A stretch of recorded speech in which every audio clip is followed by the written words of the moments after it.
Whispers of the Heartland. John Miller sat on the creaky wooden porch of his old house in Willow Creek, Ohio, watching the sun dip low over the cornfields. At 72, retirement felt like a long, quiet road after 40 years at the auto plant in Toledo. The factory had closed a decade ago, but John still woke up at dawn, his hands itching for the wrench and the hum of machines. Now his days were filled with coffee at the diner, walks along the river, and flipping through photo albums that smelled of dust and memories. His wife, Mary, had passed 5 years back from a sudden illness, leaving the house too big and too silent. Their son, Tom, lived out in California with his own family, and calls were few and far between. John wondered if this was all there was left, sipping black coffee and waiting for the mail. But lately something stirred in him. The town was changing. Young folks were moving away for jobs, and the old community center where he'd spent so many evenings was set to be torn down for a new strip mall. John didn't like it one bit. As he rocked in his chair, a faded letter from Tom slipped from his pocket, a short note about visiting someday. It got him thinking about the paths he'd walked, and maybe, just maybe, it was time to mend a few fences. The boy from the farm. John's mind wandered back to his boyhood on the family farm just outside town. It was the 1950s and life was simple but hard. His father, a stern man with calloused hands, taught him to rise before the rooster crowed. "Work builds character, son," he'd say, as they milked cows and baled hay under the hot sun. One summer day when John was 12, a storm hit hard. Lightning cracked the sky and the barn caught fire. Neighbors from miles around came running, folks like old Mr. Harlan with his beat-up truck, and the widow Jenkins carrying buckets of water. They formed a line, passing pails hand to hand until the flames were out. That night, over pie at the church hall, John's father clapped him on the back. "See, Johnny? Community's like family. We hold each other up." John smiled at the memory, his eyes misty. That fire had scorched more than wood. It burned a lesson into him about sticking together. Back then, he dreamed of something bigger than the farm, maybe the factory job his uncle talked about. But he never forgot how those neighbors saved the day. Now, staring at his overgrown yard, he wondered if Willow Creek still had that spirit. The factory days and a love story. The porch swing creaked as John shifted, pulling a wool blanket over his knees against the evening chill. His thoughts drifted to 1968, when he started at the plant. The assembly line was a beast. Clanging metal, the smell of oil, and shifts that left your bones aching. But it paid well, enough to buy a house and start a family. That's where Mary came in. They met at a town dance, her in a blue dress that matched her eyes, him stumbling over his feet. "Care to spin around the floor?" he'd asked, his voice shaky. She laughed, a sound like wind chimes. "Only if you promise not to step on my toes, John Miller." They married a year later, in the little white church on Main Street. Mary worked as a school secretary, and together they raised Tom in that same house. John remembered the pride when Tom hit his first baseball crack, right over the fence at the Little League field. "That's my boy," John had hollered, hugging Mary tight. But the factory wasn't all smooth. In the 80s, layoffs hit like a punch to the gut. John was out of work for 6 months, scraping by on odd jobs. Mary kept spirits up, making soups from garden veggies and telling jokes around the dinner table. "What do you call a factory worker with no job?" she'd say. "A man with time to fix that leaky roof." They'd laugh even when money was tight. Community stepped in again. Friends dropped off casseroles, and the union helped find him a spot back on the line. John sighed, rubbing his arthritic knuckles. Those years taught him purpose wasn't just in the paycheck. It was in the people you leaned on. But Tom, well, things soured when he grew up. He wanted college, big cities, not the plant life. Words were said, doors slammed, and now distance stretched between them like the Mississippi. The empty nest and a turning point. A neighbor's dog barked in the distance, pulling John from his reverie. He stood slowly, his knees protesting, and wandered inside to the kitchen table cluttered with old newspapers. Lately, the real estate agent had been calling about selling the house. Time for a condo in Florida, she'd say. Easier living. But John wasn't sure. The walls held too many echoes. His mind skipped to the day Mary got sick, 2018, right after Tom's last visit. She'd been tired, but they thought it was just age. When the doctor said cancer, it hit like that old barn fire. Tom came home, but arguments flared. "Dad, you should have taken her to the city docs sooner," Tom accused. John snapped back. "We did what we could here in Willow Creek." Mary passed quietly one autumn morning, leaves turning gold outside the window. Tom left soon after, and the silence grew. Now the central conflict loomed. The community center. John had read in the paper that developers wanted to bulldoze it for shops nobody needed. That place had been his second home. Potlucks, bingo nights, even teaching Tom to tie knots for scouts. Last week at the diner, old friends like Bill from the plant grumbled about it. "We ought to fight this," Bill said over eggs and toast. "But who's got the energy?" John felt a spark. Maybe he did. He picked up the phone, dialing the town hall. "This is John Miller. I want to speak at the meeting about the center." His voice was steady, surprising even him. Mending fences and planting seeds. The next few weeks blurred into action, gentle but purposeful. John rallied neighbors at coffee meetups, sharing stories of the center's past. "Remember the flood of '92, he'd say. "We sheltered folks there, fed 'em hot soup." Laughter mixed with nods. Even young families joined in, inspired by his tales. One evening, as John sorted flyers on the porch, his phone rang. It was Tom. "Dad? I saw your post online about the center. Mom loved that place." John's heart skipped. They talked for hours about old hurts, Mary's smile, and how life pulls you apart. "I miss you, son," John admitted. "Come home sometime?" Tom paused. "How about next month? Bring the grandkids too." At the town meeting, John stood tall, his voice warm but firm. "This center ain't just bricks. It's our heart. Let's save it, make it a spot for kids to learn trades, like I did at the factory." The crowd clapped, and the council voted to preserve it. John volunteered to lead a workshop program, teaching woodworking to youngsters, passing on skills and stories. As autumn leaves fell, John sat on his porch again, but now with purpose. Tom and the family were coming for Thanksgiving. The house felt alive, ready for laughter. He looked out at the fields, golden in the sunset, and whispered to Mary wherever she was, "We did good, didn't we?" Life wasn't over, it was just turning a new page. In Willow Creek, with family close and community strong, John found hope. Not in grand adventures, but in the quiet bonds that endure. And that, he knew, was enough to carry him forward. Expert next. I am assuming you're asking for the next part of the novel or a continuation, but since the previous response provided a complete story with a beginning, middle, and end, I'll need some clarification. Could you specify if you want? A continuation of John Miller's story, G. A new chapter focusing on the Thanksgiving visit with Tom and the grandkids, or the woodworking program at the community center? A new novel with a different retired American protagonist, setting, and conflict, but following the same guidelines: clear language, reflective tone, American backdrop, themes of family/community/purpose, etc. Something else, like a specific scene or theme to explore. To move forward, I'll provide a short continuation of John Miller's story, picking up after the town meeting with a focus on the Thanksgiving visit and his new role at the community center. If you meant something different, please clarify and I'll adjust. Whispers of the Heartland, a new season. John Miller woke early on Thanksgiving morning, the air crisp with November chill. His house in Willow Creek, Ohio, smelled of coffee and the pumpkin pie he'd baked using Mary's old recipe. At 72, he wasn't much for cooking, but he'd wanted everything just right for Tom and the grandkids.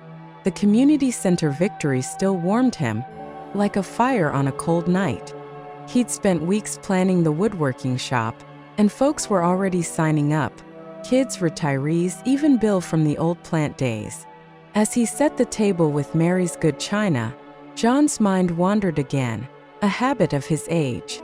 The first workshop. A month back, the community center had buzzed with new life. John stood in the old gym, now fitted with workbenches and tools donated by local shops. 10 kids, ages 12 to 16, stared at him, some curious, some skeptical. "All right, folks," John said, holding up a block of oak. "This here's more than wood. It's a chance to make something lasting." He showed them how to carve a simple box, his hands steady despite the arthritis. A girl named Jenny with braids and a shy smile reminded him of Tom at that age. "My dad says you worked at the factory forever," she said. "Why do this now?" John chuckled. "'Cause sitting still ain't living, Jenny. I learned that from my wife. You build things, boxes, friendships, communities, and they keep you going." By the end of the day, sawdust covered the floor, and Jenny's box, a bit wobbly, sat proudly in her hands. John felt a glow he hadn't known since the factory's best days. The road to Thanksgiving. Back in the present, John glanced at the clock. Tom's family would arrive by noon. He'd been nervous about this visit. Their last call had mended some old wounds, but face-to-face was different. Would Tom still carry that city edge? Or would the kids even like Willow Creek? The doorbell chimed and John's heart jumped. There was Tom, taller than he remembered, with gray at his temples. Beside him stood Lisa, his wife, and 2 kids, Emma, 9, and little Nate, 6. "Dad," Tom said, pulling John into a hug that felt like home. The kids ran in, eyes wide at the old house. "Grandpa, is this where Dad grew up?" Emma asked, touching a faded photo of Mary on the mantel. "Yep," John said, his voice thick. "And where your grandma made the best pies." He led them to the dining room, where the table groaned with turkey, mashed potatoes, and that pumpkin pie. Over dinner, stories flowed. John told of the barn fire from his boyhood. Tom shared how he'd kept a photo of Mary on his desk in California. The kids laughed when John mimicked his old boss's gruff voice from the factory. Later, by the fireplace, Tom grew quiet. "I'm sorry, Dad, for staying away so long. I thought I needed to be bigger than this town." John waved a hand. "You're here now, son. That's what counts. And these kids, they're our future." Nate, half asleep, mumbled, "Can I make a box with you, Grandpa?" John grinned. "You bet, kiddo. Tomorrow we'll start something special. A new tradition." The next morning, John took the family to the community center. The kids ran to the workshop, where Jenny and a few others were sanding projects. John showed Nate how to hold a chisel, while Emma sketched designs. Tom watched, a soft smile on his face.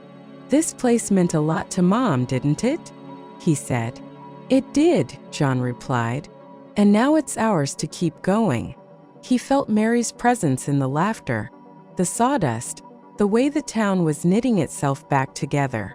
The conflict of the past, distance, loss, change, had led to this moment of connection.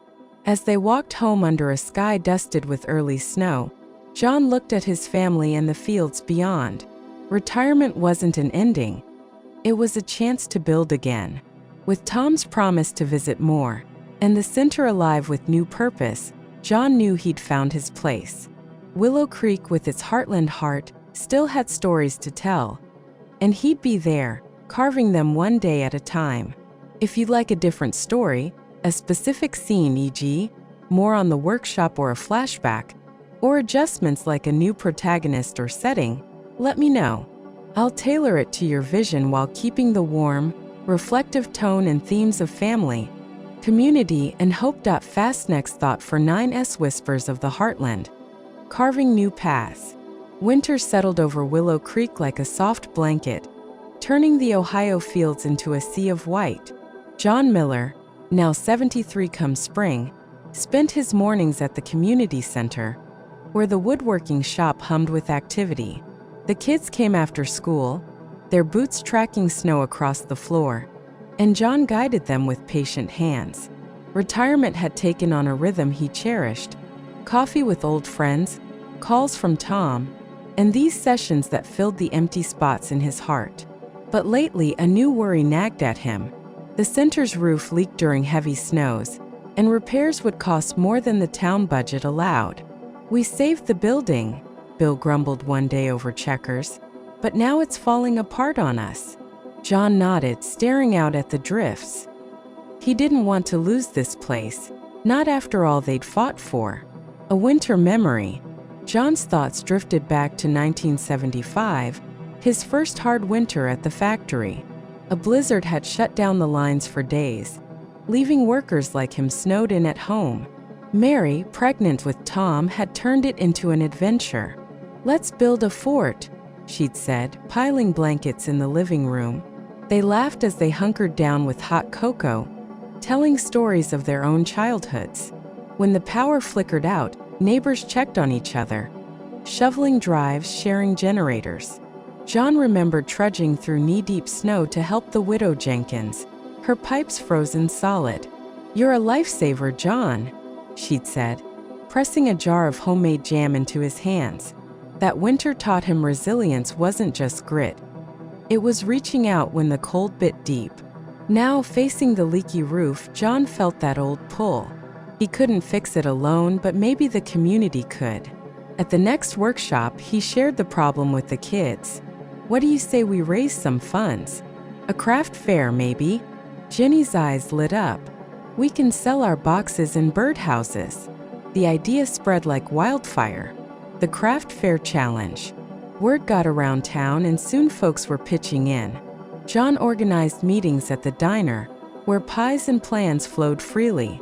Tom called from California, offering to send flyers he designed on his computer. "Dad, you're turning into quite the leader," Tom teased. John chuckled. "Just keeping busy, son. You coming for Christmas?" The fair was set for mid-December, in the center's gym. But a week before, John slipped on ice outside his house, twisting his ankle bad. The doctor said rest, no heavy lifting. "How am I supposed to run this?" John muttered from his couch, foot propped up. Bill stopped by with soup. "You ain't alone, old-timer. We'll handle the setup." John fretted, but it forced him to lean on others, like the kids taking charge of booths and neighbors donating baked goods. Emma and Nate, visiting early for the holidays, helped too. "Grandpa, look what I made," Nate beamed, holding a lopsided wooden star. John ruffled his hair. "That's perfect for the tree, buddy." The day of the fair dawned clear and cold. The gym filled with tables of crafts, hand-carved ornaments, quilts from the sewing group, even jams like the widow Jenkins used to make. Townsfolk streamed in, buying and chatting. John hobbled around on crutches, his heart swelling at the sight. They raised enough for the roof and more, with leftover for new tools. That evening, as snow fell softly, Tom arrived with Lisa and the kids. "Proud of you, Dad," Tom said, clapping John's shoulder. They sat by the fire, sharing cocoa like old times. "I almost let this slip away," John admitted. "But family and folks here, they pull you through." Hope in the snow. Christmas morning, the house glowed with lights Mary had loved. The grandkids tore into presents and John unveiled his gift. Wooden name plaques he'd carved for each. "To remember Willow Creek," he said. Tom nodded, eyes misty. "We'll make more memories here, Dad. Maybe summers too." With the center secure and family closer, John looked ahead. A modest new project stirred. A garden behind the building for spring, teaching kids about growing things like his father had. Life's winters came and went, but purpose bloomed in the warmth of connection. As the year turned, John sat on his porch, ankle healing, watching the stars peek through the clouds. Willow Creek wasn't perfect, but it was his. And in its quiet strength, he found hope enough for whatever came next. 5.3's Expert Next Thought for 11's Whispers of the Heartland. Blossoms of Spring. Spring arrived in Willow Creek with a gentle thaw, melting the snow into rivers that fed the greening fields. John Miller, feeling the years a bit more at 73, tended the new garden behind the community center. He'd started it as planned with help from the kids, rows of tomatoes, beans, and sunflowers poking up from the soil. The woodworking shop still buzzed inside, but the garden added a fresh layer, teaching patience and growth. John's days blended into a comfortable routine. Mornings in the dirt, afternoons with tools, evenings on his porch with a book or a call to Tom. Yet a quiet unease settled in. Jenny, the girl from the workshop, had shared that her family was struggling. Her dad lost his job at the mill, and they might have to move away. It hit close to home for John, reminding him of his own layoff days. Willow Creek had lost too many families already. He didn't want to see another go. Echoes of hard times. John's mind wandered back to 1982, that tough stretch after his layoff. The factory had cut shifts, and bills piled up like snowdrifts. Mary had taken extra hours at the school, but worry lines etched her face. "We'll make it, John," she'd say, squeezing his hand. One night, over a simple stew, she suggested, "Why not start a garden? Fresh veggies could help stretch the dollars." They'd cleared a patch in the backyard, planting seeds with young Tom helping, his small hands patting the earth. That garden yielded more than food. It brought neighbors together for swaps and tips. When John got back on the line, he kept it going, a symbol of bouncing back. "Hard times show what you're made of," his father used to say, and John saw it true. Now, watching Jenny water the plants with a faraway look, John felt that old resolve. "Your family's part of this town," he told her. "We don't let folks slip away easy." The garden project grows.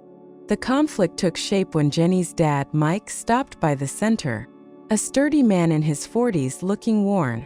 "Heard your teaching skills here," Mike said gruffly. John nodded. "Woodworking, gardening. Pull up a chair." Over coffee, Mike opened up about the mill closing. No jobs left that pay enough. John thought on it that night, then rallied the group. "Let's expand the garden," he announced at the next meeting. "Sell produce at the farmer's market, teach job skills like canning and repairs, help families like Mike stay put." The kids jumped in. Emma even sent ideas from California via Tom, and neighbors donated seeds and tools. But doubt crept in when rains flooded the plots, washing out young sprouts. "Maybe I'm too old for this," John muttered, surveying the mud. Bill clapped his back. "Nah, just need to dig deeper, literally."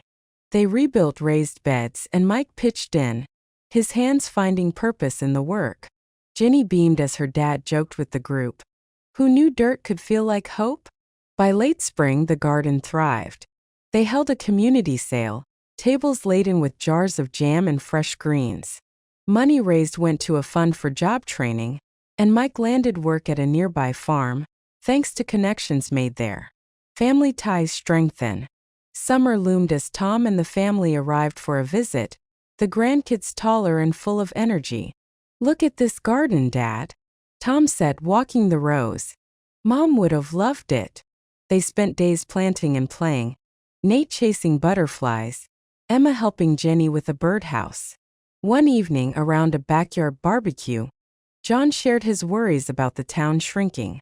"We fight for what matters," he said. Tom nodded. "Like you did for the center. Inspires me, thinking of remote work so we can visit more." The kids listened wide-eyed as John told stories of the old farm, weaving lessons of sticking together. With the garden blooming and Mike's family staying, John felt the weight lift. A new sense of purpose flowed through him, not grand but steady like the river by his house. Willow Creek endured because its people did, root by root.